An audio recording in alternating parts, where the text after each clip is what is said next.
hoy vamos a hablar como han visto, bueno, los que están aquí todos saben de qué vamos a hablar, de las polillas de las polillas de la papa, básicamente. Entonces será el doctor Raimundo Cabrera por parte de la Universidad de La Laguna y la doctora Ana Piedrabuena por parte de ICIA, serán los encargados de hacernos este seminario de aproximadamente 40-45 minutos, más preguntas sobre las polillas de la papa. Pues buenas tardes a todos. Vamos a darle una charla, un poco que va a ser, en principio, un poco de historia de lo que ha sido sobre todo la polilla guatemalteca en Canarias. La charla, como ha dicho Asterio, la hemos dividido en dos partes. Yo, como soy más viejo, pues le hablaré de una historia más antigua, mientras que la compañera Ana pues les comentará un poco los trabajos que se están haciendo en los últimos años y actualmente. En Canarias tenemos realmente tres polillas de la papa. La primera es Torimaea operculeia, es una polilla que está, como ven en este mapa, distribuido por todo el mundo y, pues, en principio ha llegado a Canarias hace muchísimos años, posiblemente, pues casi que con las propias plantas, las propias papas que llegaron aquí hace unos 500 años. Como ven ahí, en esta foto se ven algunos de los daños que causa la polilla. Esta polilla, que aquí se llama trasilla, por ejemplo, ataca la parte aérea y también al tubérculo y causa muchos daños también en la parte de almacén. La siguiente polilla que tenemos, esta llegó más reciente, en el año 2006 se identificó, se detectó en la península, en 2007 también, y a Canarias llegó aproximadamente en el 2009. Es tuta absoluta y es una polilla que ataca no solo a la papa, sino también a muchos otros hospederos, por ejemplo al tomate. También tiene una distribución bastante grande a nivel mundial. Y la polilla guatemalteca, Tessia solanívora, como vemos en el mapa, tiene una distribución mucho más restringida.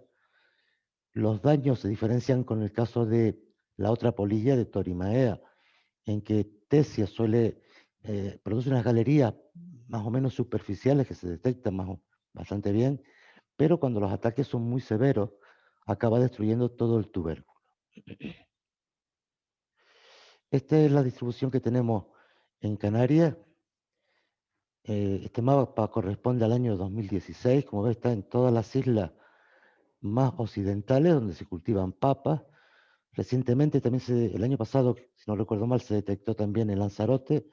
En esta isla hay una pequeña zona que cultivan algunas papas también. Y en el 2020, bueno, está ya en la península, está en el norte de la península. Es una plaga de cuarentena. Y además, en el caso del cultivo de las papas, sobre todo de cara al control de estas plagas, tenemos que tener en cuenta que al cultivo le atacan también otras polillas, otros lepidópteros y tiene otra serie de plagas. Luego lo veremos cuando planteamos un método de control, hay que considerar también todos estos problemas asociados al cultivo de la papa. Perdón, creo que se me saltó una... No. En el caso de Canarias, el sector de la papa es un sector muy particular. Suelen ser parcelas pequeñas, son explotaciones muy pequeñas. Normalmente son realizadas a nivel familiar, para agricultores, que además no se dedican a tiempo completo a esta tarea, sino que muchas veces son lo que nosotros llamamos agricultores de fin de semana. Canarias tenemos una orografía bastante difícil, con lo cual el manejo del cultivo también es muy costoso, pero tenemos una ventaja, que es que contamos con un tipo de papas que aquí llamamos papas bonitas, papas de color o incluso papas antiguas, que tienen una denominación de origen protegida y que de cara al mercado es muy interesante porque alcanza precios bastante elevados. Para que se hagan una idea, este tipo de papas se vendía en un mercado en Madrid hace unos años, cuando se podían todavía exportar allá, pues aproximadamente por 20, 22, 23 euros el kilo. Luego es una riqueza que tenemos y que debido a la polilla guatemalteca, ahora mismo no es posible exportarla fuera del archipiélago. Como decía, en Canarias, esta polilla tesia, es la que vamos a hablar básicamente a lo largo de la charla, Tesia solanívora, se introduce en Canarias en 1999. Como hemos visto en los mapas, eh, se ha extendido prácticamente por todo el archipiélago y en 2016 llegó al norte de la península, a la parte de Galicia, Asturias, y si recuerdan el mapa anterior, en el 2020 ya se ha extendido prácticamente por el norte de la península. Los daños y pérdidas que causa esta polilla son variables según los años. Hay años que ataca más fuerte, otros años menos, pero puede llegar a una pérdida de prácticamente el 100% de la cosecha. Y obviamente al tratarse de una plaga de cuarentena en Europa, la primera consecuencia es que impide que se pueda exportar papas desde Canarias al continente. A continuación lo que les voy a relatar de alguna manera es un poco qué es lo que hemos hecho en Canarias desde el momento en que se detectó la introducción de esta plaga. Recuerden que en el año 1999 se detecta y ya en este caso yo creo que fue un ejemplo de cómo tanto el Cabildo como el gobierno prestó mucho interés a la plaga y sobre todo empezó a financiar proyectos de investigación. Es decir, empezamos con un tema de investigación. En esta diapositiva pueden ver algunos de los proyectos que fueron financiados en esa época, incluso también en años más recientes, pero lo interesante es que desde prácticamente 2 años después de haberse detectado, casi al año siguiente, ya se estaba trabajando en conocer mejor la biología o cómo se comportaba esta polilla, Tesia solanívora, en Canarias y sobre todo buscar maneras de reducir los daños y de controlar esta plaga. Para nosotros era una plaga nueva, conocíamos Ptolemea o Perculeia, años más tarde hemos conocido la tuta, ¿vale? Pero en aquel momento la preocupación mayor se debía a esta plaga de reciente introducción. También se llevó a cabo una labor importante de información a los agricultores y a los técnicos, y se hicieron muchísimos ensayos de campo, en este caso, tanto por la universidad en aquella época, y sobre todo también por el Cabildo. El Cabildo es, digamos, el gobierno insular, tiene un área dedicado a agricultura, y es un área que en Tenerife, sobre todo, es muy activo. Y en esta página web que tienen aquí, agrocabildo.org, pueden ustedes encontrar muchísimo de esta información que está disponible para todos. Pero está pensada muchas veces, sobre todo para los agricultores. Bueno, en el año 2002 queríamos saber cuál era el estado de esta plaga en la isla de Tenerife y en un trabajo de fin de carrera que hizo María Eugenia Trujillo, se estableció una red de trampas por todo el norte de la isla, sobre todo por el norte y también en zonas del sur y el suroeste de Tenerife. Esas trampas se recontaban periódicamente y una de las primeras cosas que observamos fue que aquí tienen ustedes el gráfico de captura, aquí en el eje Y tienen ustedes el número de adultos capturados en las trampas cada 15 días, y lo que nos llamó mucho la atención es que en Canarias el periodo normal de cosecha va de enero, febrero, hasta junio, julio. Después hay unas papas más tardías, pero en fin, la mayor parte de la producción está aquí. Y sin embargo, la mayor cantidad de capturas se producía precisamente cuando se había cosechado el cultivo. ¿Vale? Yo les tengo 3 ejemplos. Este es de la zona baja. En Canarias, cuando hablamos de zona baja para la papa, hablamos de en torno a 500 metros sobre el nivel del mar, ¿vale? Pero ocurría lo mismo con las trampas colocadas a 750 y ya en la zona alta a 1000 metros. En todos los casos siempre teníamos unas capturas mayores en esa época donde no había papas sembradas en el terreno o había muchas menos. Y esto tiene importancia luego cuando se plantea una estrategia de control de esta plaga. También conocíamos el ciclo de las 2 polillas que teníamos en aquel momento. A la izquierda tienen Torimaea y a la derecha Tesia. Son ciclos muy parecidos. La principal diferencia es que Torimaea ataca también a la parte aérea de la planta, mientras que Tesia exclusivamente ataca al tubérculo. Eso quiere decir que los huevos van a ser puestos en el suelo, en las proximidades del tronco, del tallo de la planta. Las larvas neonatas tienen que llegar a los tubérculos, infectarlos. Aquí hacen su ciclo de vida y luego cuando va a producirse la pupa, salen del tubérculo y se van normalmente a los 5 primeros centímetros del suelo. Ahí hacen la crisálida o la pupa y luego el adulto emerge y vuelve el ciclo. Como ven, ciclos muy parecidos, pero esta pequeña diferencia o esta gran diferencia entre las dos polillas. Por eso eh, es más fácil el control de Torimaea que de Tessia. Luego también conocíamos la influencia de la temperatura sobre los ciclos de estas dos polillas. ¿eh? Se hicieron pruebas a distintas temperaturas y como pueden ver, a medida que sube la temperatura, lógicamente los ciclos se aceleran, pero sobre todo a partir de 30 grados, Tessia prácticamente no completa los ciclos, no sobrevive. Mientras que Torimaea sí que lo hace, además con un número de generaciones importante. Lógicamente en campo no se dan las temperaturas constantes, pero es verdad que en la época de invierno las temperaturas medias son más bajas y en la época de verano las temperaturas son más altas. Y en el caso de Tenerife, también hay una diferencia notable entre las temperaturas medias del norte de la isla y del sur de la isla. Tal vez esa razón ayuda a explicar por qué los daños y los ataques suelen ser más frecuentes en la zona norte de Tenerife. Perdón. También realizamos distintos ensayos, por ejemplo, para ver la profundidad a la que podíamos sembrar las papas y ver los daños que causaba la polilla. Es verdad que cuanto más profundas estén las papas sembradas, menos daño. Lo que ocurre es que hay variedades que no se pueden enterrar mucho. Por lo tanto, siempre van a estar a una altura en el suelo, a una profundidad en el suelo que es asequible para esas larvas neonatas. Por otro lado, también estudiamos cómo afectaba el ayuno a las larvas neonatas y lo que observamos es que, bueno, cuanto más tiempo pasaba sin comer, sin llegar al tubérculo, pues el porcentaje de mortalidad iba siendo mayor. Y esto puede ayudarnos en el método de control. ¿Sí? Por un lado, enterrar un poco más profundo y luego, aquí cuando se cosechan las papas durante el cultivo, hay un momento donde se hace un aporte de tierra al al tallo de las papas, lo que aquí se llama el aporcado o el sayado. ¿Vale?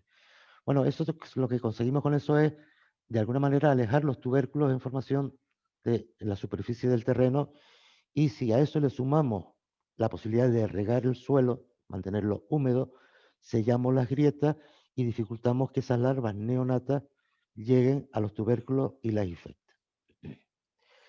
También estudiamos la dispersión de esta plaga y lo que hicimos fue, teníamos una cría en laboratorio, marcamos los machos, los liberábamos en un punto en el norte de Tenerife y luego poníamos una red de trampas, teníamos una red de trampas y veíamos las capturas que hacían. Podíamos identificar entre los adultos capturados cuáles habían sido liberados por nosotros y lo que encontramos es que el desplazamiento en 15 días podía llegar a los 200 metros. No es una distancia muy grande, pero en un caso de una isla como puede ser las Canarias, son distancias importantes.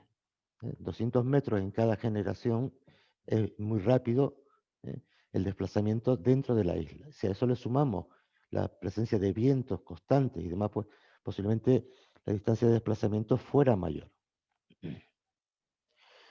En aquella época, estamos hablando del año 2001 al 2006, también nos planteamos la búsqueda de entomopatógenos, buscar hongos que pudieran afectar a esta plaga, sobre todo en la fase larvaria.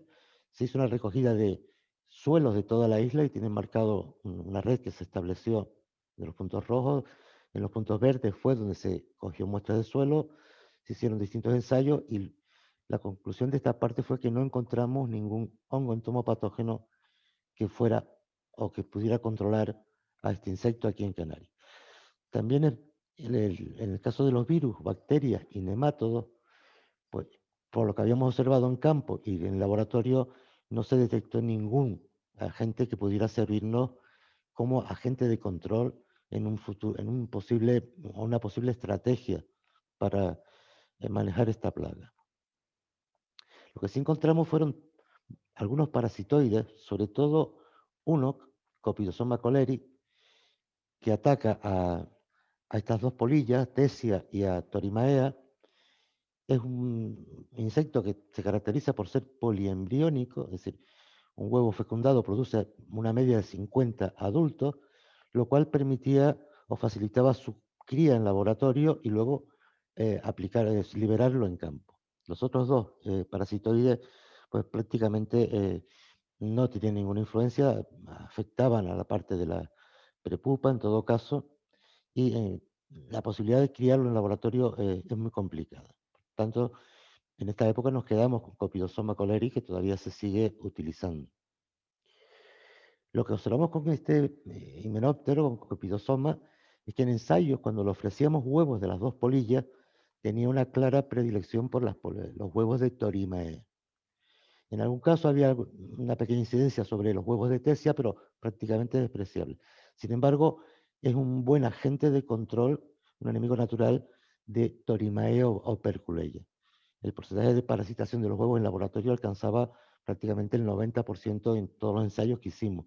Y además con una curiosidad, y es que en esta gráfica tienen el porcentaje de parasitación de los huevos en función de la edad de Copidosoma. Y como vemos, por lo menos hasta las 2 semanas de vida estaban poniendo huevos y estaban parasitando los huevos de Torimaea o Perculeia.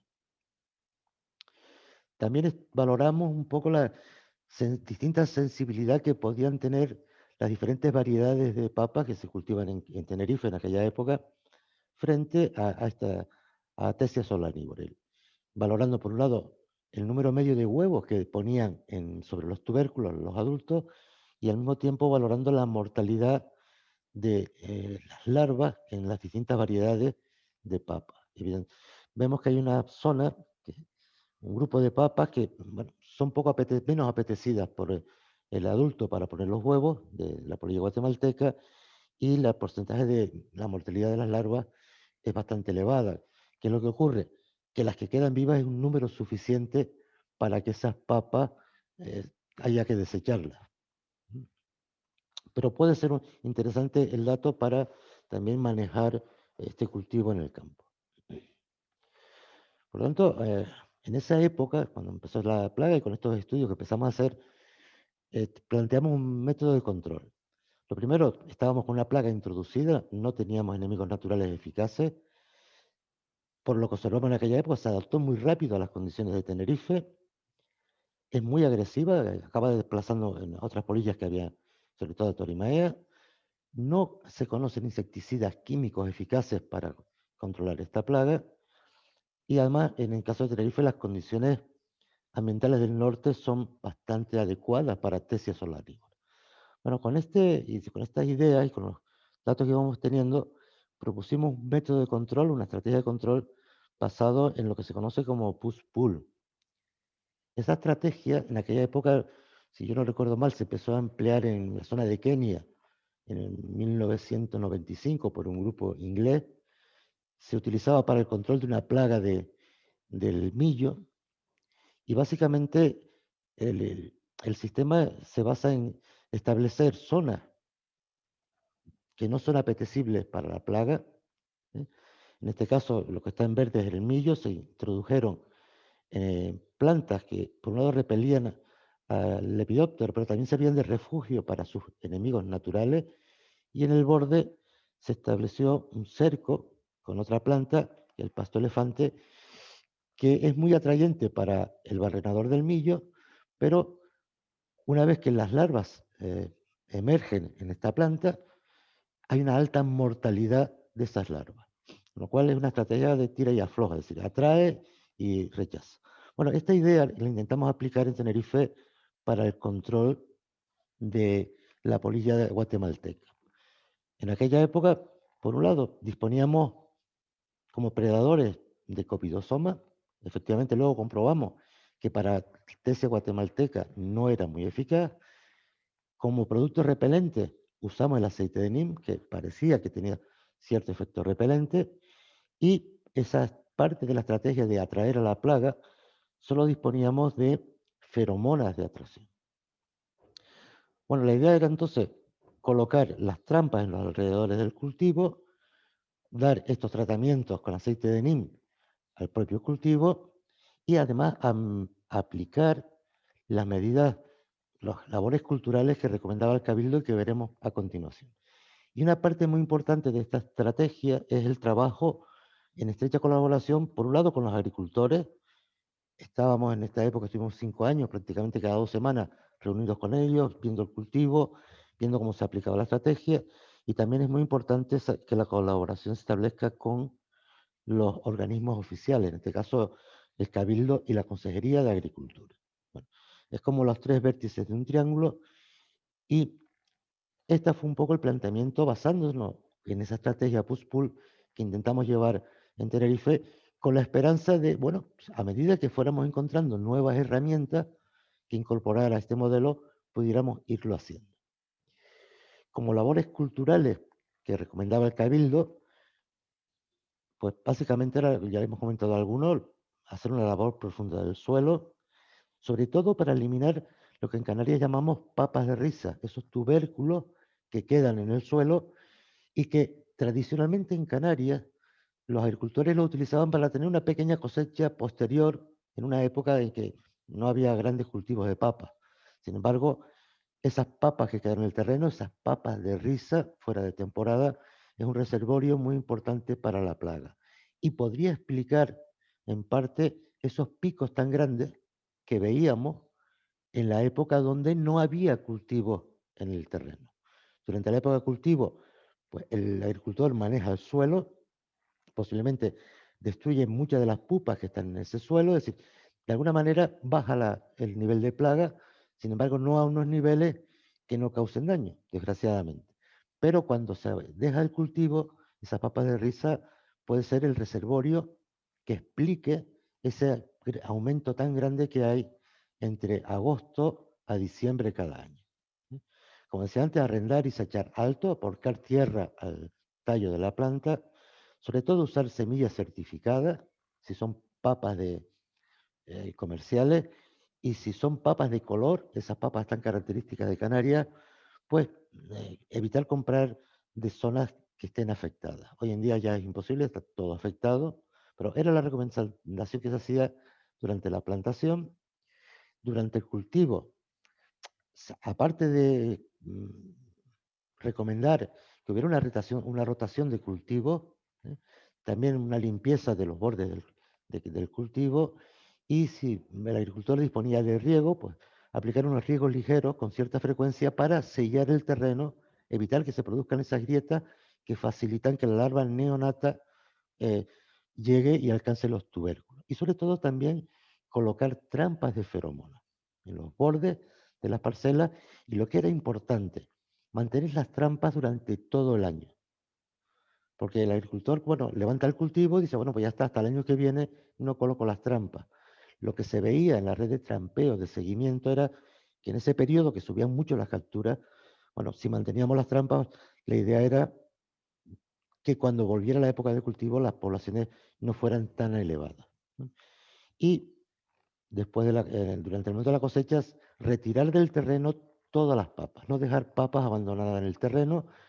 Incluso el Cabildo colocaba unos contenedores para que los agricultores eliminaran, tiraran en ellos las papas bichadas, ¿vale? Para que no las dejaran en el terreno y mucho menos las tiraran por los bordes de los barrancos o donde fuera.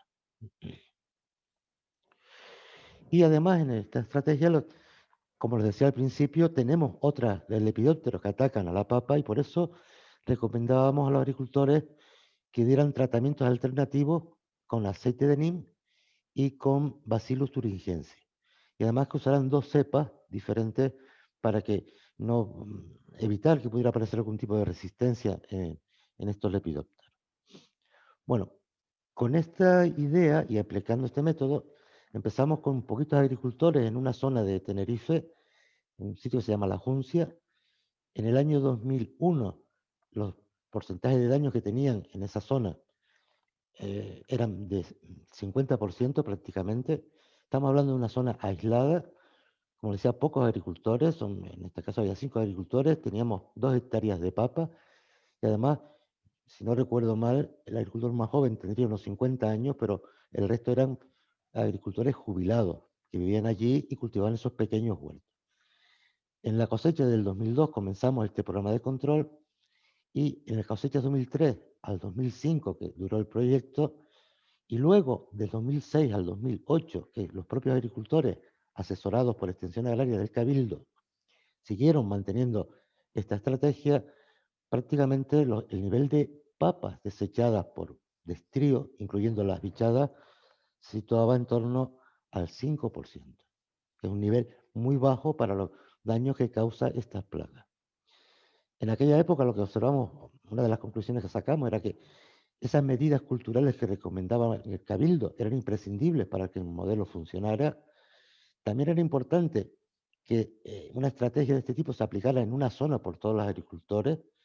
Y además observamos que el no emplear insecticidas químicos, que para esta polilla guatemalteca no tienen ninguna eficacia, pues contribuyen también a mantener los pocos enemigos naturales que había. Y también en este caso, la suelta de Copidosoma ayudaba a controlar, sobre todo, no tanto a Tesia, sino a Torimae. Y también en aquel momento vimos la necesidad de seguir buscando nuevas herramientas para incorporar a esta estrategia de control. Algo que observamos también en esos primeros años, en esa zona muy limitada con esta estrategia, es que el pico que se observaba en los primeros muestreos que hemos comentado entre agosto eh, y diciembre, también lo observábamos aquí, pero con una diferencia. Si recuerdan, en las primeras gráficas, las capturas estaban en torno a 800, 900 adultos, y aquí en esos picos nos movíamos en torno a 40, 50. Y durante el cultivo, el periodo de cultivo, que es de prácticamente de enero, estaría por aquí, de enero a junio, julio, los niveles de población de captura en las trampas eran muy bajitos. Damos un salto prácticamente de 10 años, donde por distintas causas hicimos muy pocos ensayos de este tipo, y en el 2015 comenzamos a aplicar este modelo con la idea de hacerlo en una zona más extensa. Un proyecto también financiado por el Cabildo. En el 2015 se incorporaron 6 agricultores, estamos hablando de una zona que se llama Ico el Alto. Ahora luego veremos alguna foto, y les he puesto solamente un ejemplo, porque es la misma variedad, una variedad comercial. En un caso de regadío y en otro caso de secano, los agricultores comenzaron a aplicar esta estrategia de control, y en el 2015 los daños fueron muy similares a los que se observó en la juncia, prácticamente no llegaban al 4 al 5%.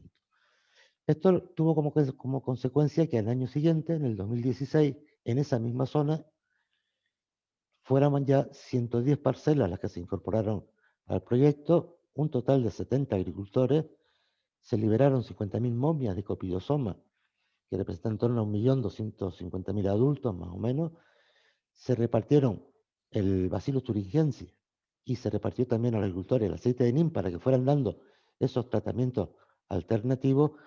Y si en la juncia estábamos hablando de 2 hectáreas, aquí teníamos ya 17 hectáreas.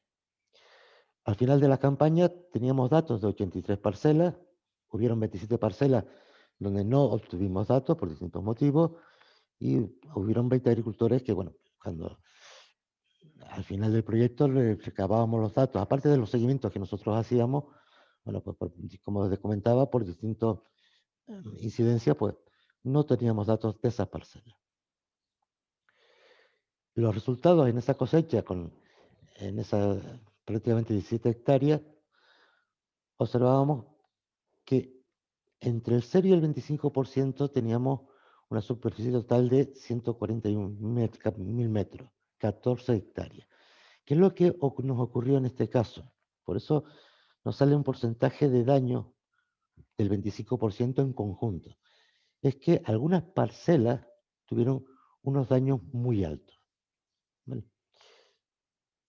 Cuando intentamos relacionar o buscar, ver si había alguna relación entre el tamaño de la parcela,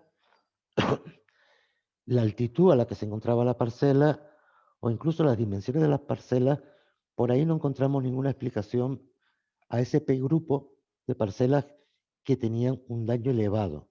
Y como pueden ver en esta gráfica de arriba a la izquierda, ese grupo era el que hizo que la media de daño fuera relativamente elevada. Pero gran parte de los agricultores mantuvieron unos daños que se pueden ser tolerables. Empezamos a analizar lo que había ocurrido en esas parcelas y en algunos casos podríamos achacar los daños altos que tuvieron, por ejemplo, a que se dejaron que se agrietara el terreno. En algunos casos las trampas se pusieron muy tardías y también se saltaron, a este agricultor se saltó un poco esa dinámica de tratamiento.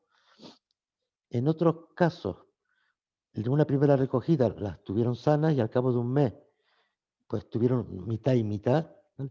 Y hubieron dos parcelas, concretamente, donde no pudimos encontrar ninguna causa que pudiera explicar el elevado nivel de daños que tenía. Y en otros casos achacamos esos niveles de daño a que en las proximidades había unas parcelas muy grandes que no hacían control de tesia y que tenían un nivel de infestación muy, muy elevado y posiblemente estuvieran actuando como focos de donde llegaron los adultos a estas parcelas que estaban próximas.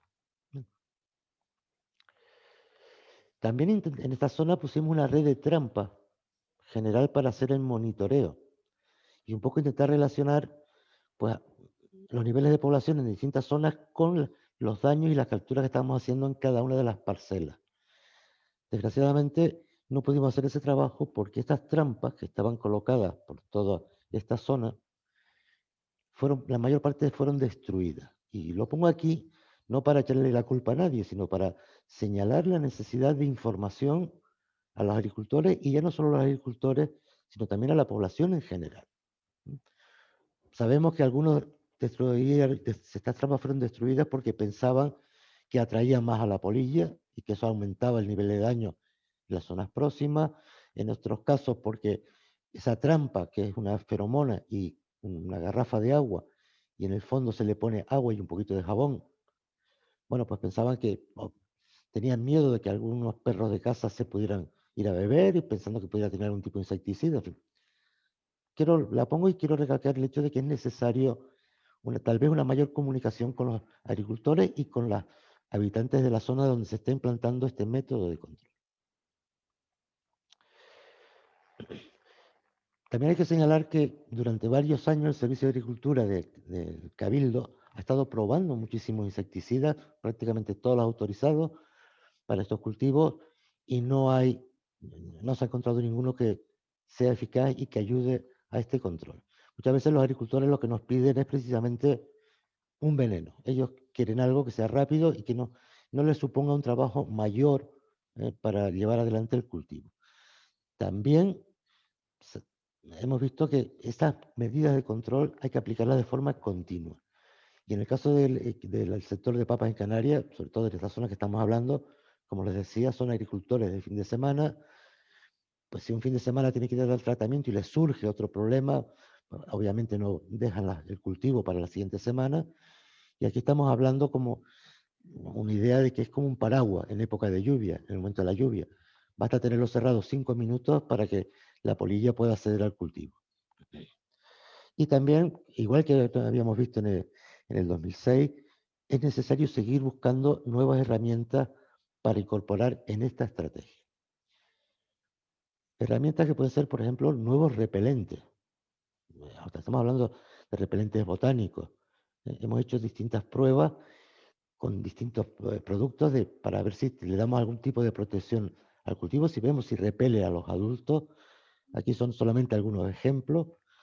En algunos casos se ven que los daños son menores, pero en cualquier caso, aunque sean menores, como arriba a la derecha, estas papas con esas galerías comercialmente ya no son válidas. Por lo tanto, tiene que ser unos repelentes más eficaces. En cualquier caso, esa acción repelente podría utilizarse si combinándola con las trampas de feromona y con otro tipo de herramientas. Algunos ensayos que hicimos en este sentido en el 2016, les pongo un ejemplo. En este caso teníamos 3 parcelas, una la tratamos solamente con NIM, otra con una planta que aquí llamamos incienso canario, y una tercera con borras de café que dispersábamos sobre el cultivo. Y de forma gráfica, arriba tenemos las papas sanas en cada parcela y abajo las papas bichadas. Como ven, los daños son muy bajos, ¿eh? Y aquí ocurre otro tanto de lo mismo, en otra de las parcelas donde ensayamos con estos 3 repelentes. Por lo tanto, puede ser una herramienta interesante para irla incorporando en el manejo de esta polilla. Y actualmente pues seguimos en esa línea con otros proyectos que hacemos en colaboración con el ICIA y que posteriormente ya Ana comentará lo que ellos están haciendo, donde estamos probando en laboratorio pues, distintos extractos vegetales, incluso también algunos comerciales, aceites comerciales, para ver si vamos detectando alguno que pueda ser repelente o incluso atrayente y que pueda ser utilizado como una herramienta más en esa estrategia de control. Y con esto yo termino esta parte de historia, si quieren, y dejo a mi compañera Ana para que ella continúe con lo último que estamos haciendo. Ya la conocen, yo me voy a centrar más en Tessia solanívora, aunque en algún momento hablaré de las dos. Recalcar algunos detalles como que Tessia solamente ataca papa, mientras que la polilla que teníamos aquí tiene otros hospederos, con lo cual tendríamos la oportunidad de hacer rotaciones, en el caso de Tessia solanívora con otras cosas, que es una de las medidas de control cultural que se podrían recomendar, que a veces es difícil de implementar por la idiosincrasia, por los hábitos que tiene el agricultor, las necesidades económicas que tiene, pero que es una opción. Una cosa que es muy importante, que yo creo que Ray lo ha manifestado, pero que quizás la gente de fuera no se ha dado cuenta, y es que aunque tenemos la plaga desde el 99 o el año 2000, Canarias trabajó sola en esta plaga hasta que en Península también tuvieron la plaga. Durante prácticamente 15 o 17 años a Canarias no se le apoyó en el tema de investigación de plagas desde Península, porque lo consideraban un problema local, y cuando realmente la tuvieron allí en Galicia y en Asturias fue cuando lanzaron el plan de contingencia y los programas de erradicación y consideraron que era importante y lo empezaron a apoyar económicamente. Entonces fue cuando se hizo el plan de contingencia, que aquí la fecha de actualización es de octubre de 2020, pero la primera versión es de 2016, recién, recuerden cuando llegó aquí la polilla, que establecía cómo tenía que ser el protocolo para las prospecciones, para lograr una detección precoz en las nuevas zonas, y cómo debía implementarse un programa de erradicación. Se ha ido actualizando en función de las nuevas normativas, una de las cuales fue en 2017 el Programa Nacional de Control y Erradicación de Tessia solanívora, 17 años después de que la tuviéramos aquí, y que no incluía a Canarias, este programa de erradicación, porque como en Canarias ya estaba ampliamente extendida, no entrábamos dentro de esta consideración, porque ya se consideraba que no había manera de controlarla ni erradicarla, sino que teníamos que convivir con ella, ¿no? También sentaba las bases y describía más pues, cómo se tenía que manejar en caso de que apareciera en alguna nueva región. Va dirigido a Península. Aquí se viene trabajando, también lo reflejó Ray, pero que ha sido un trabajo conjunto. Se hizo un grupo de trabajo sobre investigación para el control de las polillas, en el cual estaban varias entidades locales, y que a través de ellas se fueron canalizando todas las colaboraciones, sobre todo pues Universidad con Cabildo, ICIA con Cabildo y con Universidad, siempre la consejería respaldando con GMR. Ha sido un trabajo de equipo y con seguimientos periódicos. Y yo creo que tenemos que quitarnos el sombrero, sobre todo con el Cabildo, porque ha sido pionero en formación de agricultores, en lanzamiento de información, en trabajos prácticos en campo, y los que nos han llevado de la mano a los investigadores más básicos, ¿no? Son los que establecieron la red de seguimiento mediante trampeo, los que han estado llevando adelante la retirada de esas papas dañadas que no pueden quedar en el campo, porque muchas veces la queja del agricultor era, pues yo tengo que quitar estas papas, pero ¿dónde las llevo? Entonces se mueven todavía para solucionar ese problema y que el agricultor tenga cómo resolver ese problema. y siempre han estado colaborando con nosotros, incluso hace 2 años, cuando se planteó un taller internacional sobre la polilla, lo organizó el Cabildo.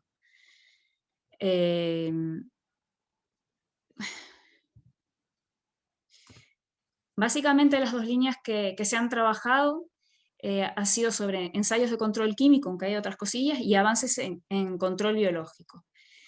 En este cuadro quería resumir un poco todo lo que se ha trabajado en 20 años en la parte de control químico por parte del Cabildo. Han hecho muchísimos trabajos y muchos de esos trabajos no se han podido reflejar en publicaciones que llegaran a los agricultores porque, por ejemplo, los ensayos que aquí ven del año 2006, 2007, 2008, solamente en el año 2008 se pudieron publicar resultados porque muchas veces se montaba el ensayo y se hacían todos los tratamientos, todas las recogidas, todas las mediciones, y eran años en los cuales no había incidencia de polilla.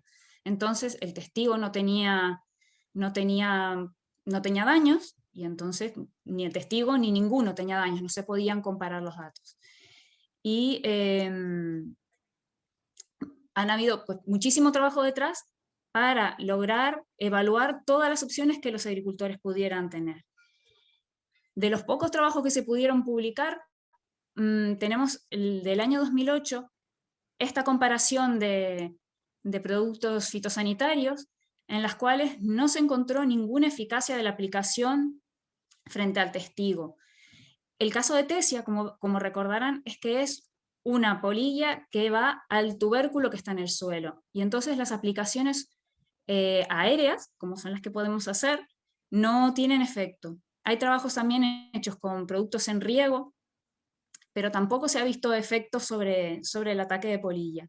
En el 2016 se hizo un trabajo con un producto que se llama clorantriniprol, el Coragen, que en este caso sí se vio que había algo de eficacia, aunque tiene unas condiciones de uso muy restringidas y muy particulares, pero que sí era el único de todos los productos químicos que se habían evaluado que podía llegar a apoyar las otras medidas, sobre todo las medidas culturales, que son las que permiten convivir con esta plaga sin tener demasiadas pérdidas. En vista de que el tema de químicos no estaba resultando una opción efectiva o una opción que nos diera resultados satisfactorios, se avanzó más en temas de control biológico combinados con lo cultural y lo biotecnológico. En el año 2015, una vez que había entrado ya la polilla en Península, se consiguió un proyecto nacional, porque ya la polilla era un problema nacional, y nos financiaron trabajos en los cuales estábamos liderando el ICIA, pero junto con la Universidad de La Laguna, la Universidad de Almería en Península, todos los cabildos que tenían aquí problema de polilla, y porque además eran las 2 polillas, no solamente Tesia, y 2 empresas productoras de enemigos naturales. Empezamos, digamos, por la base, que era buscar qué enemigos naturales podíamos tener. Se hizo con mangueos, que bueno, son las mangas estas, las de las típicas de las mariposas. Se hizo un trabajo en colaboración con GMR Canarias. Se trabajó durante 2 años en 42 fincas. Se recogieron un montón de ejemplares que se fueron clasificando en órdenes y familias. Seleccionamos primero estos órdenes que podían ser los más interesantes y se llegaron a identificar pues, a nivel de familia y algún caso de especie, pero no en todos los casos había enemigos naturales. Algunos de los que se encontraron pues, eran plagas o eran organismos que no tenían efecto sobre las polillas. Se buscó también parásitos de huevos, mediante lo que se llama la metodología de los huevos centinela, en colaboración con los cabildos y con la empresa bioagrológica. En Península lo hizo la Universidad de Almería, que era dejar unos huevos como cebo, digamos, para ver si los parasitoides los parasitaban en un periodo corto de 24 a 48 horas en campo. No los podíamos dejar más tiempo porque ya empezaba a haber efecto de depredadores sobre los huevos y no los podíamos evaluar. Y se recogían y se dejaban evolucionar en el laboratorio, pero se encontró tanto aquí como en Península que había muy bajos porcentajes de infestación natural. Entonces nuestro siguiente paso fue pasar a evaluar en laboratorio a ver qué pasaba con parasitoides conocidos, pero que no habían sido evaluados frente a nuestras polillas. Son parasitoides que muchas veces son comerciales, pero están recomendados para otras plagas, para otras polillas u otro tipo de plagas, pero no para Tesia y para Torimaea. Entonces se plantean básicamente ensayos que se llaman de aceptación, en las cuales se les da un solo tipo de huevo a Trichogramma para ver si lo parasita. Luego lo que se llaman ensayos de elección, que se le dan distintos huevos de distintas polillas para ver cuál prefiere. Luego hay otros que aquí no los pusimos, pero bueno, que son de cómo se va comportando a distintas temperaturas y con distintas dosis de huevos, y lo que ya llamamos microcosmos, que ya no son con huevos pegados en papel, sino que ya se usan papas y se van probando distintos niveles de infestación de las polillas. Muy rápido porque es un poco técnico, pero para que se hagan una idea, en un ensayo de no elección, quiere decir de aceptación, a ver si lo aceptaban o no, en Península probaron 2 especies de tricogramas sobre huevos de Torimaea y de Hephaestia, que es la que se suele usar para la cría. Miren por favor las barras que están grises, que son las de Torimaea, que es la polilla de siempre, y cada grupo es una especie de tricograma, que es el parasitoide de huevos. Vemos que llegan a altos porcentajes de parasitismo, y que sobre todo Trichogramma acaea es más interesante que Cacoeciae, y que puede ser una buena candidata para el control. Cuando se ve en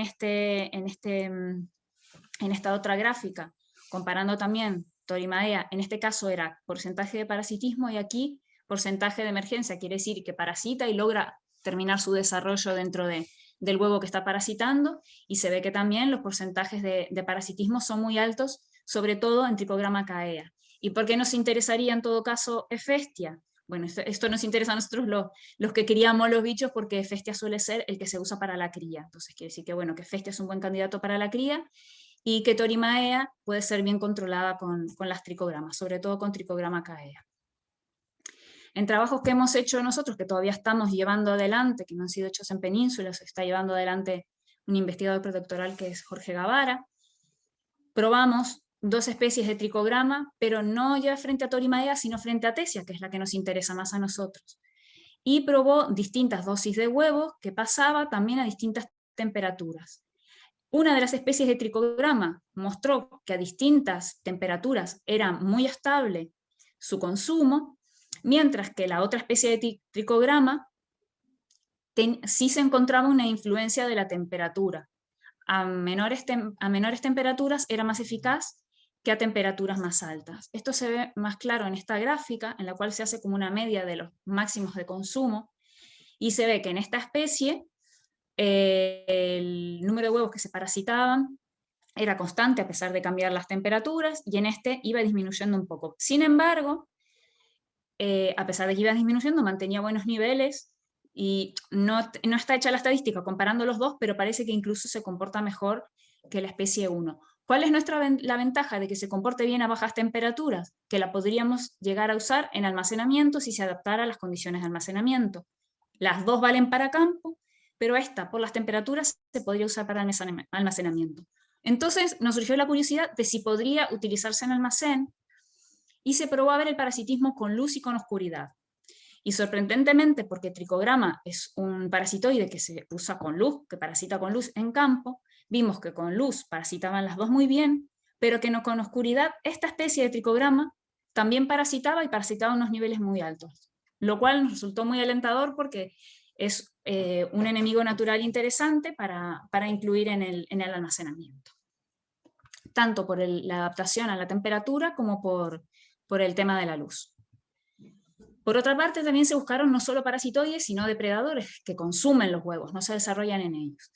La Universidad de Almería, en su cría, encontró que tenía unos ácaros que estaban comiéndose los huevos, que eran 2 especies de Blattissosius, Mali y Tarsalis. Tarsalis y, bueno, creo que Mali también se han citado sobre otras especies, pero no sobre las polillas de la papa. Entonces dijimos, pues a ver qué pasa si las probamos sobre las polillas de la papa.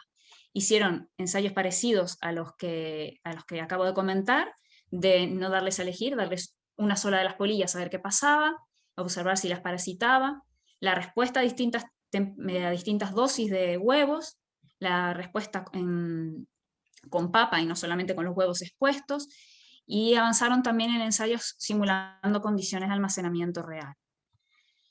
En la evaluación de depredadores de huevos, que ellos trabajaron siempre en Península, siempre han trabajado sobre Torimaea, porque, bueno, no querían trabajar mucho con Tesia, si se les escapaba. Vieron, aquí miren otra vez las barras grises que indican la mortalidad que consiguen al poner el ácaro, y ven que en el caso del ácaro, que es este que dice B. mali, Blattissosius mali, encontraron una alta mortalidad del 80%. Mientras que, el testigo de la mortalidad natural era muy baja y la supervivencia muy alta. Por lo cual, este ácaro se consideró interesante y se siguió trabajando con él. Entonces, estas gráficas son un poco más complicadas, pero se las voy a explicar. Miren también las barras grises, que son las mortalidades que logra el ácaro, y los números que están aquí abajo significa que se ha ido aumentando la dosis de ácaro. Aquí no se añadía ácaro, hay una mortalidad natural de aproximadamente un 40%, aquí se añadían 5 ácaros, 10 y 20, y en la gráfica de arriba se ponían 10 huevos de Torimaea, a ver si el ácaro los consumía, y en la gráfica de abajo se ve que se ponían 50 huevos de Torimaea. Lo que nos indica esta gráfica es que tanto cuando hay poca cantidad de polilla como cuando hay mucha, Blattissosius, el ácaro, es eficaz para controlarla y consume tanto a bajas dosis como a altas dosis de plaga, está consumiendo. Fíjense que aquí el consumo solamente con 5 ronda el 8%, el 80%, perdón, y aquí solamente con 5 ronda el 70%. No hay grandes diferencias entre 10 o 50 huevos con apenas 5 ácaros. Y que eso quiere decir que no estamos saturando el ácaro, sino que puede seguir consumiendo. Entonces, era la primera vez que se citaba que este ácaro podía consumir huevos de polilla, que podía ser interesante para almacén. Luego probaron el otro ácaro, que era Blattissosius tarsalis, y también lo compararon con un ácaro comercial, siempre contra la polilla que ellos ya tienen, que es la Torimaea. Por este lado, compararon el comercial, en este caso la mortalidad son las azulitas brillantes.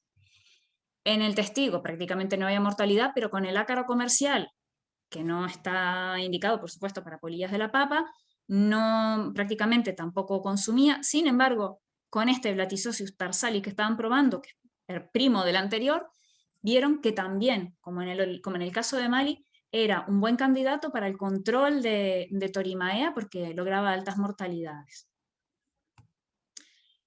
También, esto es una manera de expresar algo parecido a lo que vieron con las barras en el anterior, que a medida que se ofrecen una cantidad de huevos creciente al ácaro, va consumiendo, es capaz de ir consumiendo más a medida que se le consume más, que la saturación es muy baja. Esto se llama un tipo de respuesta funcional tipo 2, que es muy típica de depredadores de los que se usan habitualmente. En este caso ya esto es un trabajo también con los ácaros, pero hecho aquí en Canarias, con Tesia solanívora, que también lo está haciendo Jorge, y que estamos probando una de las especies de Blattissosius frente a Tesia. Miren, en este caso también las barras grises, vimos que en el testigo había una tasa de mortalidad natural baja y que el Blattissosius, así como era eficaz para el control de la polilla de Torimaea, la polilla de siempre, también era eficaz para el control de Tesia solanívora. Cuando veíamos la capacidad en función de la temperatura, veíamos que funcionaba mejor con altas temperaturas, tenía una eficacia mayor de control, aunque sin embargo a bajas temperaturas, como podrían ser las de almacenamiento, podría estar ejerciendo un control interesante, sobre todo si se complementa con otros enemigos naturales, como por ejemplo la tricograma que habíamos visto antes, que también lograba un cierto nivel de control. Este Blattissosius que se probó aquí sobre Tesia tiene unos resultados similares al que se probó sobre Torimaea en Península. ¿Qué nos ha quedado siempre en el tintero? Lo que estamos llevando ahora es pasarlo de laboratorio a semicampo, a condiciones de almacenamiento similares y llevar a campo.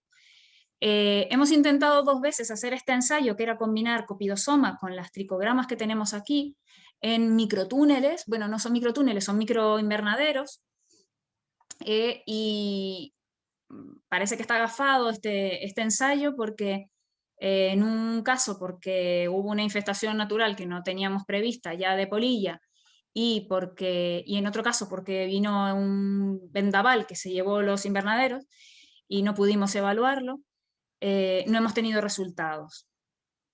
Entonces, pues es uno de los ensayos que tenemos pendiente de hacerlo, como ya de ver interacciones entre uno y otro enemigo natural. Otro trabajo que no hicimos nosotros, pero que hizo el Cabildo, por no dejar colgado el tema de control biológico, es el tema de los nematodos entomopatógenos. Ellos ensayaron en el año 2009 dos Steinernema, que son nematodos entomopatógenos comerciales que no están indicados para polilla, pero están indicados para tuta y podían ser interesantes, tanto en condiciones de secano como de regadío, y comparándolo con un químico.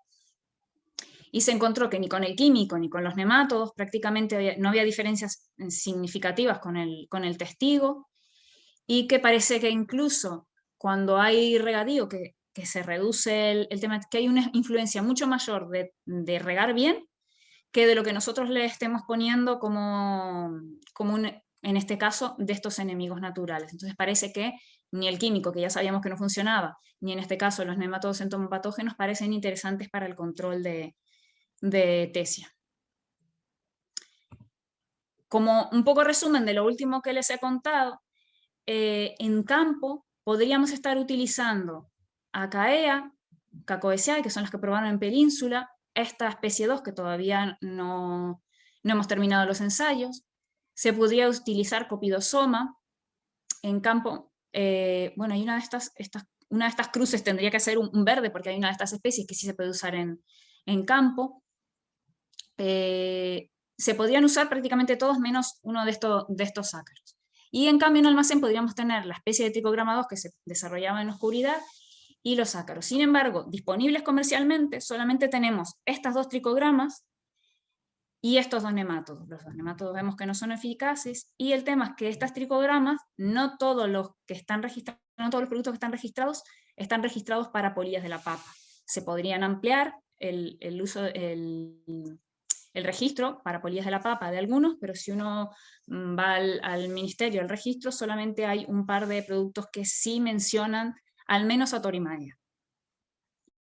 Y estos 4 que todavía no están registrados, es interesante y se podrían registrar, creemos que a mediano o corto plazo, bueno, o mediano o largo plazo, según cómo sean los tiempos de la administración, porque no son especies exóticas introducidas que tengamos que hacer demasiados estudios para ver que no afectan a otras cosas, sino que son especies que están presentes ampliamente y que ya están naturalmente presentes, que simplemente decir que ahora pues, se registraría para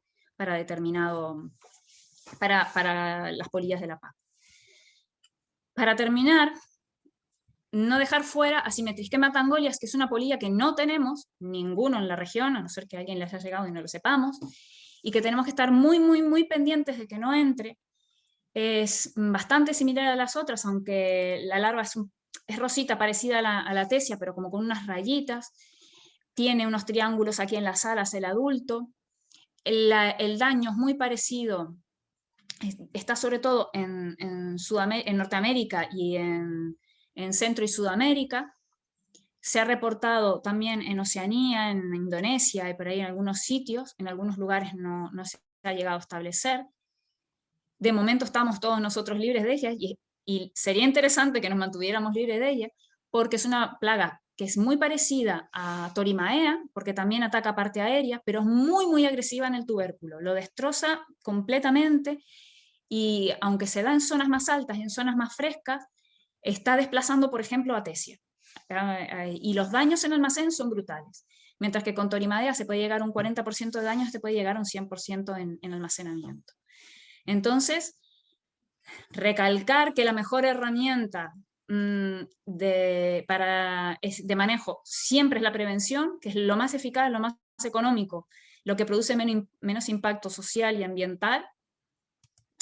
Y aunque esto no sea nuestro, me gustó mucho cómo lo reflejaba la Junta de Andalucía, que recalcaba que, bueno, que si queremos traer plantas, que las traigamos, que saquemos la foto. Si nos gustó la planta, sacamos la foto y nos la traemos, pero que no traigamos nada en la maleta porque pueden ser muy perjudiciales para los cultivos locales. Y nada, con esto termino y les dejo la presentación, lo que va a ser la próxima presentación dentro de los webinars de Cuarentagri, de los compañeros de Madeira. Y nada más, las preguntas que nos quieran hacer. Jacobo nos pregunta, Ray o Ana, sobre el tema del compostaje. Si el compostaje, llegando a los 60, 70 grados que puede llegar al compostaje, mata este tipo de plaga de la papa, estas polillas, mueren. Bueno, en ¿Hay teoría, estudios al respecto? yo no sé si hay algún estudio hecho, pero en teoría si esa temperatura se mantiene durante un tiempo, obviamente los huevos que puede haber ahí, las larvas, mueren. El problema es que haya partes de ese compostaje donde no se No realice se llega a bien. esa temperatura. Que esté correctamente hecho el compostaje. Claro. Hombre, y que además una papa tiene una estructura que a lo mejor hasta protege de la temperatura una polilla que hay adentro. No sé si harían realmente un picado antes de hacer el compost, dependería mucho del manejo del compost, yo no me arriesgaría. ¿Les consta que se haya hecho un estudio al respecto? No. Que yo sepa, no. Ah, bueno, no lo sé. No. Nos comentan, bueno, el compañero Juan Ramón ha hecho varias preguntas por el chat que Ray y Ana han ido contestando. Si de todas maneras tiene alguna duda, que puede conectar el audio y comentarlo. Raiko nos comenta también por el chat, ¿consideran que hoy en día es viable un cultivo en ecológico de papa blanca en la zona alta del Valle de la Rotava? Hombre, yo creo que un cultivo ecológico es viable en cualquier lado. El problema que tenemos es cómo manejamos esta plaga, por ejemplo. A nivel ecológico, pues podríamos reducir los daños. Es un poco lo que hicimos en Ico del Alto o antes en la Juncia. El problema que tenemos, por otro lado, es en la comercialización de esas papas. Es decir, cuando hablamos de viabilidad, nos referimos también a la parte económica. Lo cual, pues, luego ten en cuenta que si las papas blancas, creo que se refiere a eso, ¿no? Sobre todo la papa blanca. Es un problema comercial, en el fondo. ¿Que se puede llevar adelante? Sí, yo creo que sí. El problema que tenemos ahora mismo con la papa y estas polillas es que hay que mantener esa medida continua. Tiene que estar el agricultor continuamente encima del cultivo. Hay que hacer catas, hay que vigilarlo, hay que mantener las trampas. Es decir, obviamente es más trabajoso que el deseo que tiene el agricultor es de tener un veneno, que no sería el caso de ecológico, ¿no? ¿Vale? Pero a nivel ecológico, con este tipo de medidas y si conseguimos alguna herramienta más que se pueda ir incorporando, no veo yo por qué no se pueda llevar a cabo. Yo creo que también, Ray, el tema no es solamente que la persona quiera hacer el cultivo ecológico, sino que los vecinos más o menos estén trabajando bien. Porque si tienes una presión brutal de plaga de tu vecino y tú estás haciendo todo lo que tienes que hacer, pero no es, por algo ustedes hicieron cuando se llevó adelante la experiencia en Nicole, fue un grupo de agricultores de una zona en la cual más o menos lo manejaran con la misma idea y con la misma filosofía y el mismo criterio para que no hubiera una presión de plaga de fuera o de que estuviera poniendo en jaque, ¿no?, lo que se estaba haciendo. Entonces, complicado. Es complicado. Y tirar por libre, ¿no? Tiene que ser, yo creo que es como una especie de política local o política regional o algo que se incentive más a nivel o de grupo de agricultores o de una localidad, un municipio que diga, mira, vamos a apostar por esto. Porque si no, yo lo veo difícil. Claro, No imposible. Comentar a los compañeros del resto de regiones cuando hablamos de Icodo, de la Rotava, que son dos municipios de la zona norte de la isla de Tenerife, bastante afectada por polillas. De hecho, yo creo que Ico del Alto fue el primer lugar de Canarias donde se sembraron las primeras papas que vinieron de América. Empezó ahí. También en la zona de Ico fue donde se introdujo Tesia. Que como anécdota, si quieren, triste, bastante triste, la trajo un señor que vino, creo que de Venezuela, en una maleta. Y vino con medio kilo, 1 kilo de papa de una variedad que no estaba aquí para probar si aquí se podía cultivar. Que era un poco lo que decía Ana prácticamente en la última diapositiva. Es decir, tenemos la mala costumbre de estar llevando material vegetal de un sitio a otro sin ningún tipo de control. Pero lo que dice Ana es verdad con el tema de la agricultura ecológica de papa en esta zona. Es decir, el caso de Ico del Alto, los agricultores, éramos muchos agricultores, pero no estaban todos los de la zona, ¿vale? Y lo que sí nos encontramos fue que había agricultores que, claro, tenían las papas totalmente bichadas y no las recogían, ¿vale? Las dejaban en el terreno. Luego la Guardia Civil, el Seprona, les llamaba la atención y lo que hacían era pasaban un tractorcillo por encima y las dejaban enterradas un par de centímetros para que no se viera. Eso es peor todavía. Con lo cual, este tipo de estrategias o son zonas amplias donde la mayoría lo hace. Y como dice Ana, todos de alguna manera son conscientes de manejarlo bien, ¿vale? Sobre todo no tirar esas papas bichadas por ahí. Pero bueno, conseguir eso es complicado. El compañero Pablo Monzón comenta en el chat también, aparte de agradecer a los ponentes, que para el uso del aceite de NIM es suficiente con producto basado únicamente con su componente, la azadiractina. Es que el aceite de NIM tiene muchísimos componentes, no solamente azadiractina. Y entonces una de las ventajas del aceite de NIM es precisamente esa mezcla. El problema, vamos a ver, ha habido intentos de sintetizar la azadiractina. No sé si lo han conseguido, lo último que yo leí hace unos años es que habían conseguido sintetizar las dos partes de la molécula y unirla, y casi estaban a punto de unirla.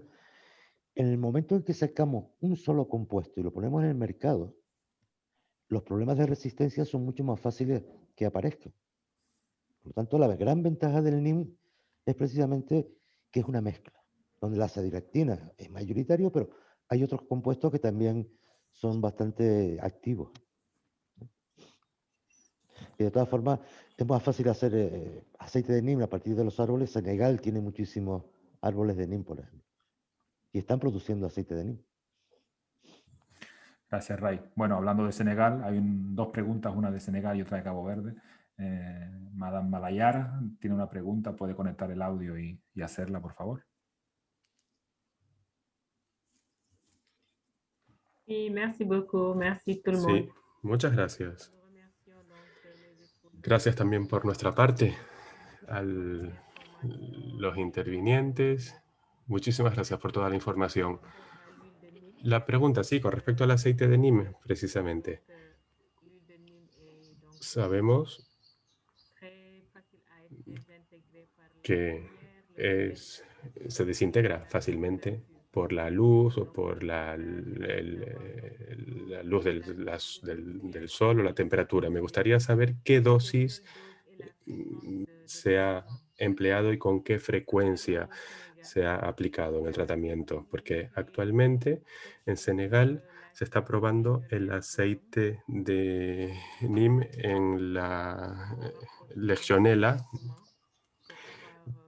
pero hay que ajustar continuamente el tratamiento para poder acabar con las plagas. Y luego otra pregunta con respecto al café. ¿Cómo se ha empleado un café comercializado o bien un café sintetizado? ¿En qué forma se ha empleado? Estas son mis dos preguntas. Gracias. Con respecto al aceite de NIM, se empleó uno que era comercial, y si no recuerdo mal, estoy hablando de memoria, eran como 2 centímetros cúbicos por litro de caldo, más o menos, y se aplicaba eso sí cada 2 semanas. Una semana aplicábamos aceite de NIM, otra semana, a las 2 semanas siguientes se aplicaba los bacillus. Luego, realmente, perdón, los tratamientos con aceite de NIM eran aproximadamente cada mes. Una semana aceite de NIM, a las 2 semanas el bacillus y a las 2 semanas siguientes. Realmente no eran plazos fijos, pues dependía mucho del agricultor, a veces los acortaban. Es verdad que los productos naturales tienen el problema de la habilidad, es decir, se degradan con cierta rapidez en condiciones ambientales, ¿no? Pero bueno, aquí lo aplicábamos en emulsión con agua y en esta periodicidad. Y en cuanto al café, Lo que estábamos utilizando eran los residuos que quedan en los bares cuando se elabora el café.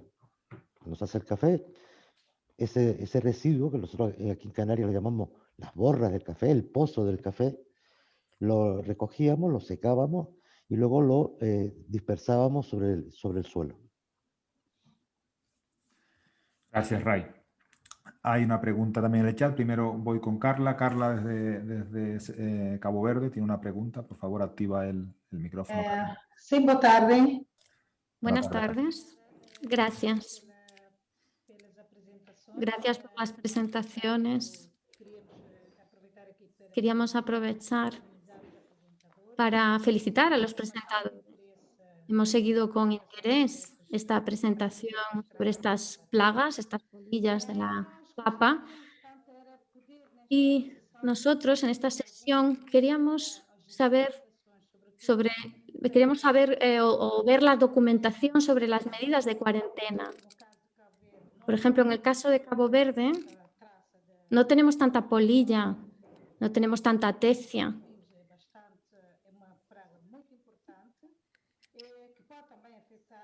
Pero tenemos otras plagas, otras polillas que pueden afectar a otras plantas. ¿Y qué medidas cuarentenarias podríamos implementar en base a la experiencia de Canarias para controlar esta plaga, para controlar su introducción y su diseminación? Disculpen porque necesitaría que repitiese el nombre de la plaga. Simetrisquema tangolias. Ajá. Básicamente que no entre papa, ¿no? De fuera. Eso es fundamental. Porque son las polillas, muchas veces uno piensa que el tubérculo está sano y no ve el daño y la polilla ya está dentro porque el orificio de entrada de la larva es muy pequeño y puede venir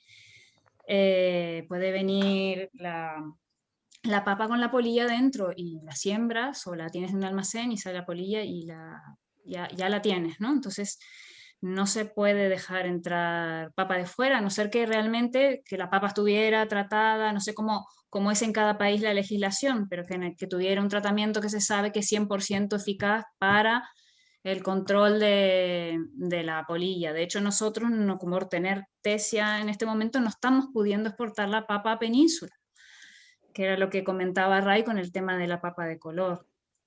Y eso como medida para que no entre. Luego, una vez que entra, para que no se disemine, que es lo que está en nuestro programa nacional de control, pues hay toda una serie de medidas de establecimiento de zonas afectadas, de zonas tampón. O sea, la zona afectada está la zona donde se ha detectado, una zona tampón, que es donde se hace una vigilancia, y de esas zonas afectadas no se puede mover papa dentro del mismo territorio para que no se disemine la enfermedad. Y en las zonas donde está, que es donde se hace el programa de erradicación, pues hay prohibiciones de plantación durante determinado tiempo. En el programa está previsto una compensación económica para los agricultores. Y en el caso de Península están aceptados determinados tratamientos para poder mover la papa de un sitio a otro en post cosecha. Pero lo básico y lo fundamental, y siempre lo que es más barato, es que no llegue a entrar. Y la única medida de que no entre es que no venga la papa, o si no tiene más remedio que importar papa, que uno se puede asegurar que esa papa venga libre, y que esté libre no se puede basar solamente en una inspección visual, sino en todo un protocolo. Aquí, cuando se planteó el protocolo para poder exportar papa de Canarias y poder certificar que estaba libre de la plaga, no era solamente el tratamiento que se hacía en post cosecha, sino que tenía que ser un cumplimiento de una serie de pasos que tenían que ir desde el momento de la plantación hasta el momento, luego en el seguimiento en campo, los tratamientos que se habían efectuado en campo y la recogida y los tratamientos post cosecha. O sea que era toda una especie de una trazabilidad en la cual uno podía realmente certificar que la papa que estaba sacando de aquí no iba a llevar polilla a otro lado. Y eso es lo que tendríamos que exigir nosotros en caso de que tuviéramos que importar papa que cumpliera el que nos manda papa. Gracias, Ana. Gracias, Carla. Hay otra pregunta en el chat de Mayamón Touré, que nos comenta que ya que el aceite no es fácil de obtener en grandes cantidades, por no hablar de su conservación, si es posible sustituirlo por extracto de NIM. Bueno, la verdad, bueno, contesto. No hemos probado, entiendo que el extracto de NIM se refiere al extracto del árbol, de la parte de las hojas y no parece que sea tan repelente como el aceite, pero realmente nosotros no lo hemos usado porque aquí en Canarias empezamos a sembrar algunos árboles de NIM en los años 95, por más o menos, pero no hay muchos, hay muy pocos. El ICIA creo que tiene algunos, y bueno, lo que disponíamos en aquel momento era el aceite.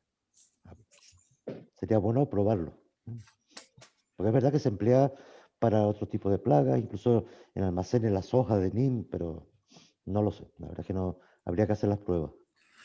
Nos comenta también Gilbert desde Cabo Verde que si se ha testado, se ha probado el tratamiento de semillas con varios pesticidas químicos o naturales. Sí, bueno, yo le comentaba que había un par de trabajos del Cabildo, que realmente es el que se ha dedicado a esto. Ha probado productos que están autorizados para tratamiento en post cosecha, sobre todo, más que nada los probaron porque los agricultores decían que no les funcionaban y ellos los aplicaron como se debían aplicar y vieron que funcionaban.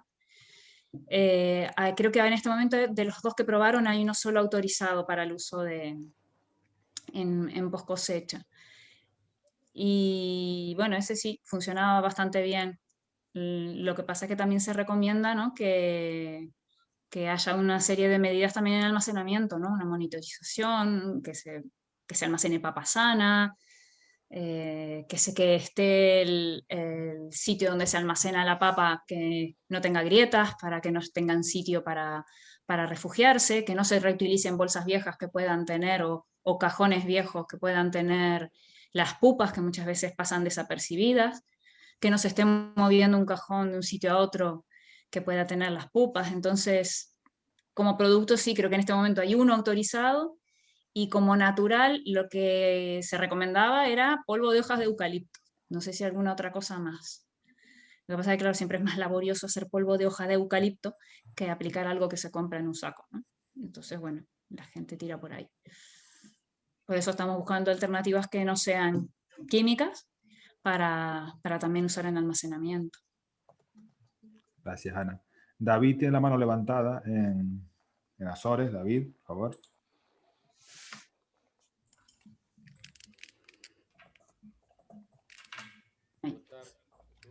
Buenas tardes.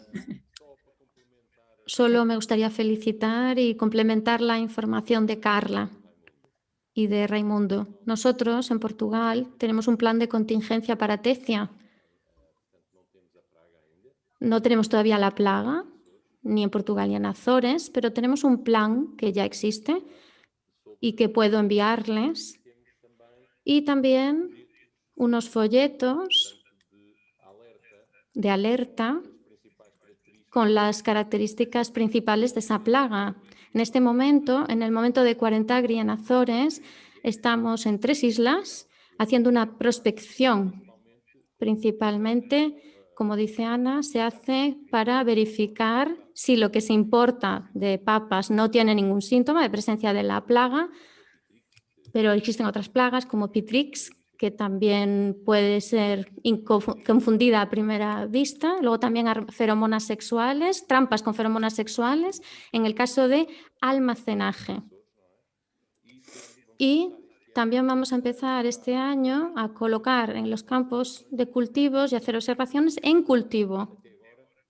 Hasta ahora no tenemos nada de eso, pero eso es lo que vamos a hacer.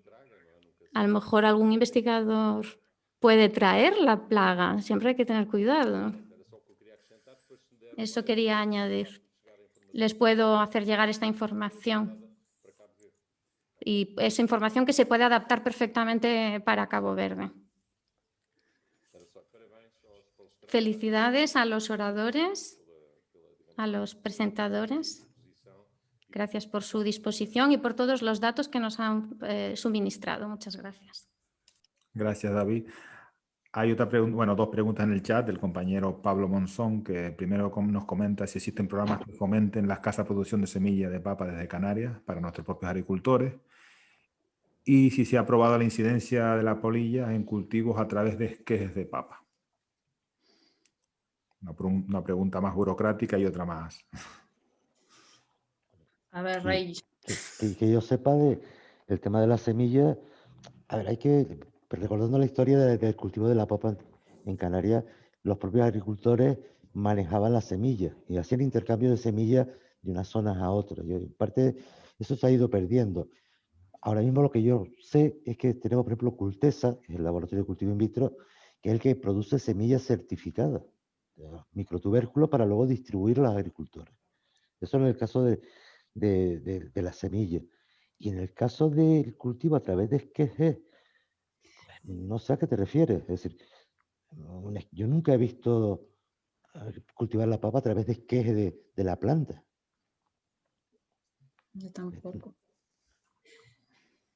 Como complementario a lo que decías de Cultesa, el tema es que en el caso de que uno tenga su propia papa y cambie sus papas con las del vecino, pues es como una transacción privada y no pasa nada, pero en el caso de Cultesa, como es un organismo que te la vende certificada, está limitado también por lo que le exige la certificación. Entonces, tiene unos requisitos de tener campos libres de determinadas plagas, de nemátodos o de tener bajos niveles de determinadas plagas que no son fáciles de cumplir para tener una producción muy grande, porque los campos esos de producción tienen que cumplir unos requisitos muy estrictos. Entonces, en ese caso hay una limitación por legislación y se trabaja con lo que se puede, que a lo mejor es muy poco territorio el que realmente cumple esas condiciones.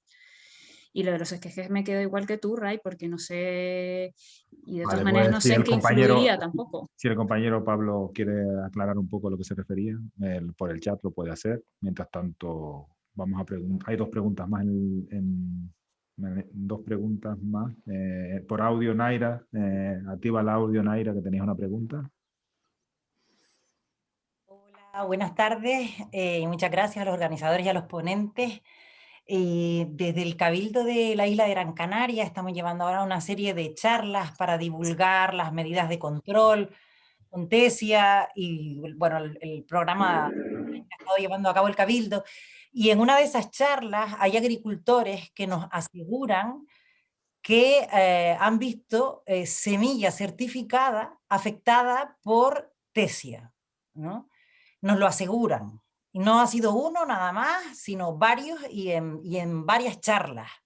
Entonces, bueno, queríamos preguntar si tienen constancia de ese hecho y si creen que eso podría ser posible. Vamos a ver. A ver si te refieres a que la semilla cuando la compras a Cultesa va bichada.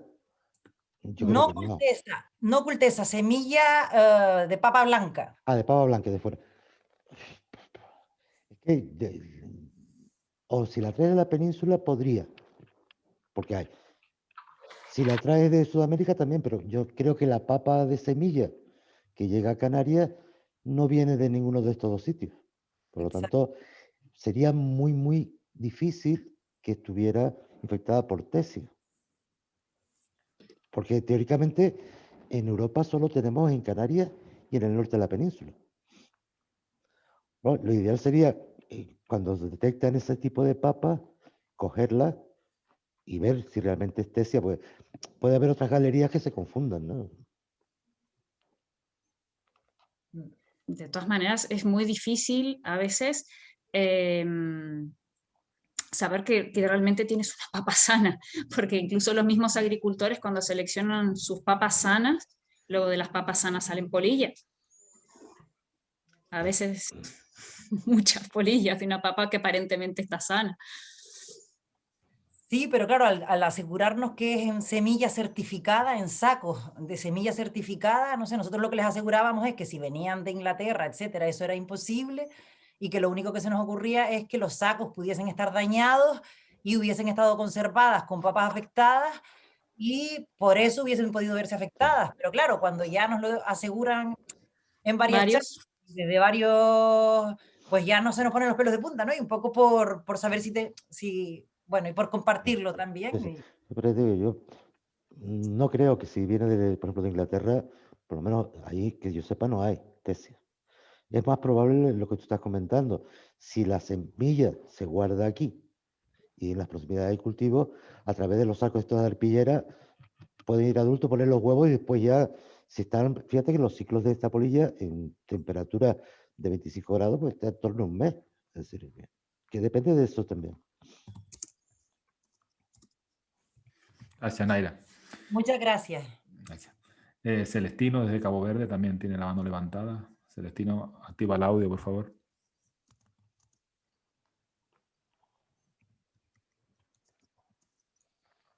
Muito boa tarde. Buenas tardes. Yo quería hacerle una pregunta a Ana y también otra para Raimundo. La de Ana, quería saber si actualmente desde Canarias se exporta la papa o si consumimos toda la producción aquí en Canarias. Quería preguntarle a Raimundo si el aceite de NIM se hace en Canarias en grandes cantidades o si se importa de otro sitio. Y si es así, ¿de dónde se importa? Muchas gracias.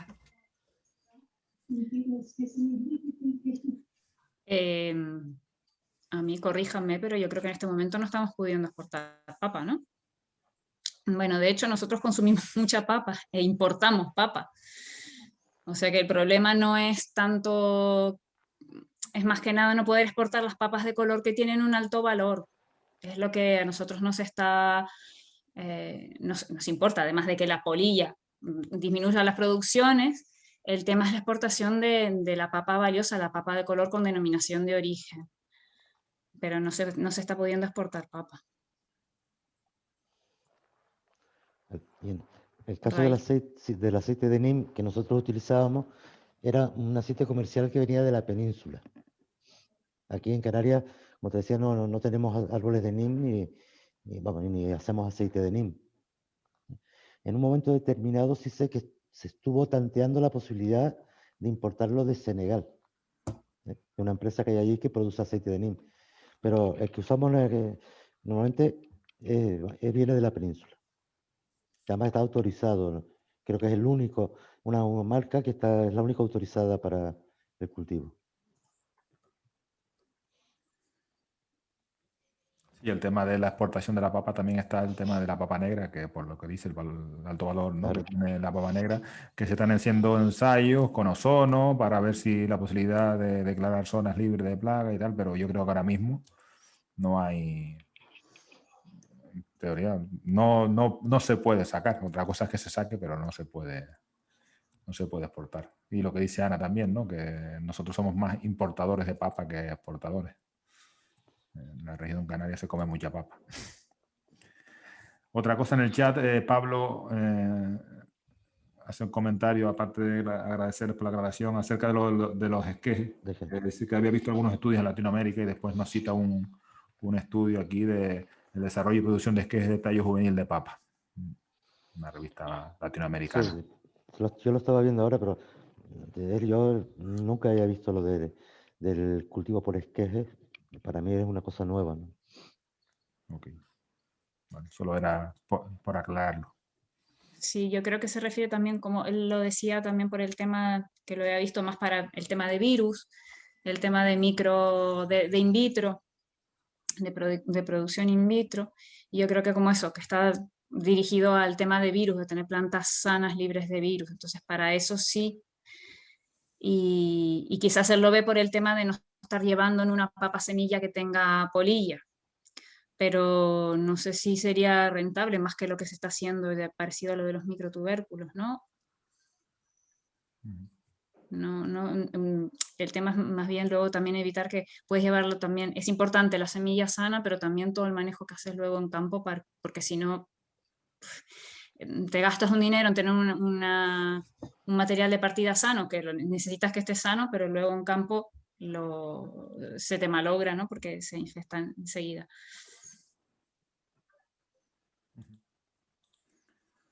Nos comenta el compañero Juan Ramón también sobre las especies de Trichogama que no aparecen, no figuran en Biocam. Bueno, llevamos un ratito hablando por el chat con él sobre el tema este. Por si quieren aclarar algo, comentar algo, Ana o Raimundo. Biocam, Biota, ¿será? Sí. Lo estoy mirando.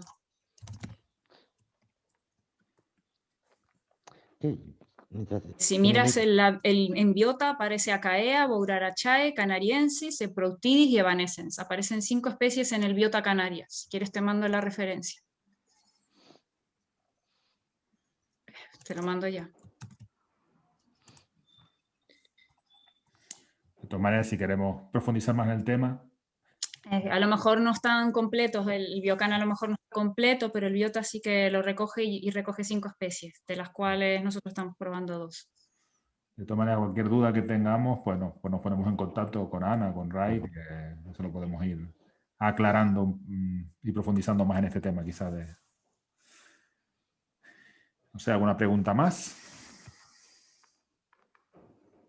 Bueno, llevamos hora y media no, más de hora y media de presentación, así que creo que ha sido bastante interesante.